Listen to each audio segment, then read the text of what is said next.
When a massive hurricane makes landfall, our power grid doesn't just fail, it completely shatters. And the cost to rebuild? It runs into the billions.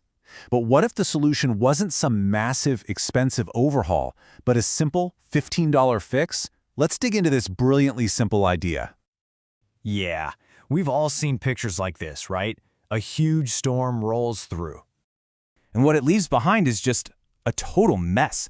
Twisted metal, and our critical infrastructure just snapped like twigs.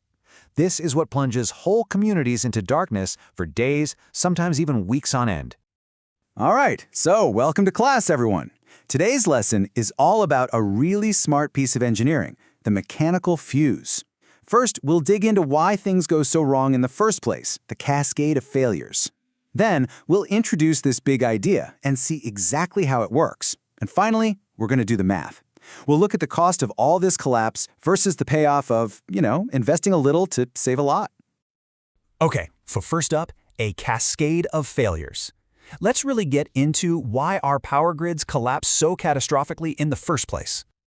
You got to understand, the grid is in a constant fight with Mother Nature. I mean, think about it. You've got extreme winds from hurricanes that basically turn the power lines into these giant sails, putting insane pressure on everything.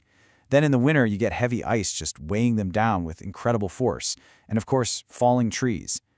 All of that force, it gets funneled directly into the poles.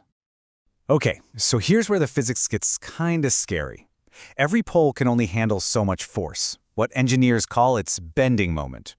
When a storm pushes past that limit, snap, the pole breaks. But, and this is the key, it doesn't stop there. The tension from that one broken pole just yanks on the next one in the line, which pulls on the next, and you get this devastating domino effect. That's your cascade of failures.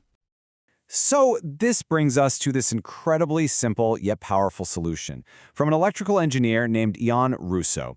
And honestly, it introduces a completely new way of thinking about this whole problem. You know the little electrical fuse in your house, right? When there's a power surge, that tiny thing blows itself out to save your super expensive TV. Well, a mechanical fuse is exactly the same idea, but for physical force. It is literally designed to be the weakest link. It's meant to break, on purpose, to protect all the other, much more valuable stuff around it. And this right here, this is the whole game-changing idea. We spend billions trying to make everything stronger, right? Stronger poles, stronger towers, just beef everything up. But this idea?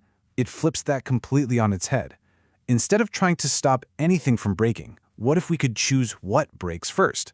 What if the little part holding the wire was designed to fail, just so it could save the entire pole?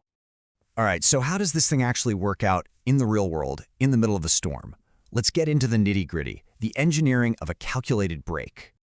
It's actually a pretty simple 4-step sequence.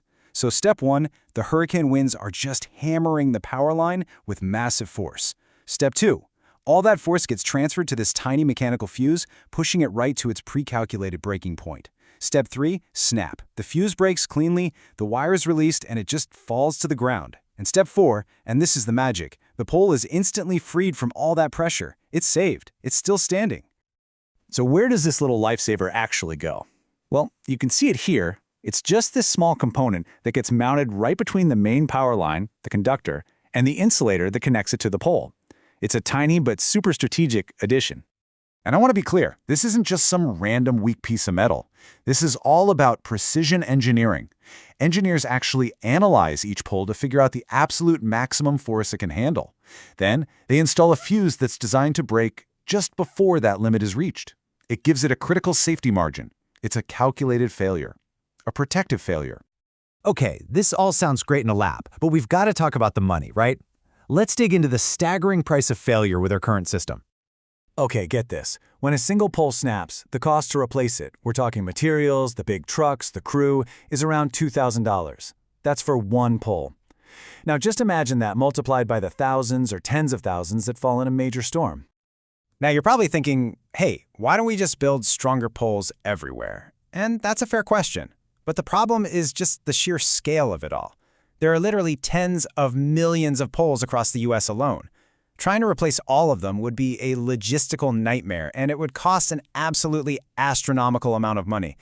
It's not going to happen. Which brings us to our final section, and my favorite part, the powerful economic argument for thinking ahead. Let's look at the payoff of investing to save. This slide really puts it all into perspective.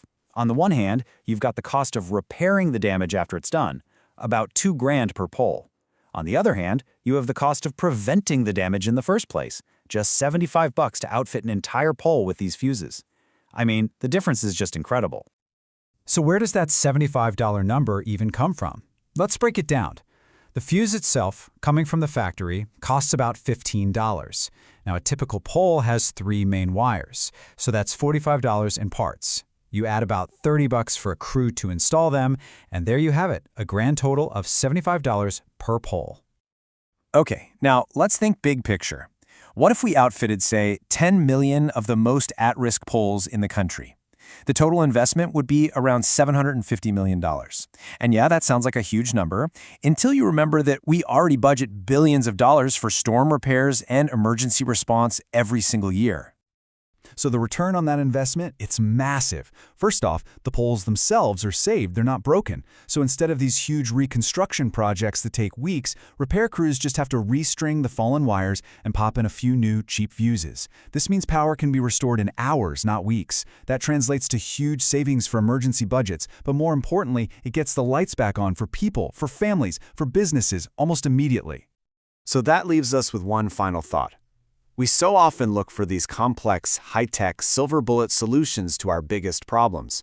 But in this case, could it be that the most effective answer is just a simple, elegant piece of engineering designed to do one thing and one thing only, to break so that nothing else has to?